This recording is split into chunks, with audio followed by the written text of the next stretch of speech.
শহীদ জিয়া রহমান, অনেক সমালোচনা করা যায়, কিন্তু তিনি জেনারেল ছিলেন, মুক্তিযুদ্ধের বীর সেনানী ছিলেন।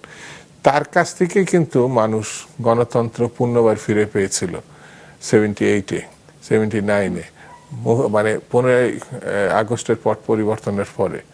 তো এইটা হচ্ছে আমাদের ট্র্যাজেডি। যারা রাজনীতিবিদ হিসাবে খুব অহংকার করছে, দাবি করছে, এবং ইতিহাসে তারা সত্যিকারের দাবিদারও বটে, কিন্তু এই দেশে গণতন্ত্র পূর্ণ প্রতিষ্ঠা শহীদ জিয়া রহমানই করেছিলেন।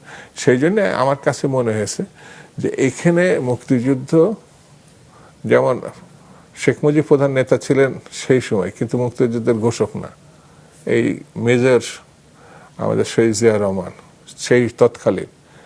তো এই জন্য বলি যে মুক্তিযুদ্ধের মধ্যে রাজনীতির একটা বিরাট পরিবর্তন হয়ে গেছে। সেই পরিবর্তন আমরা যদি অনুধাবন করতে ব্যর্থ হই, তাহলে পরে আবার ভুল হয়ে যাবে। যেমন এখন কিন্তু ভারপ্রাপ্ত রাষ্ট্রপতি মেজর, রিটায়ার্ড মেজর, মুক্তিযোদ্ধা।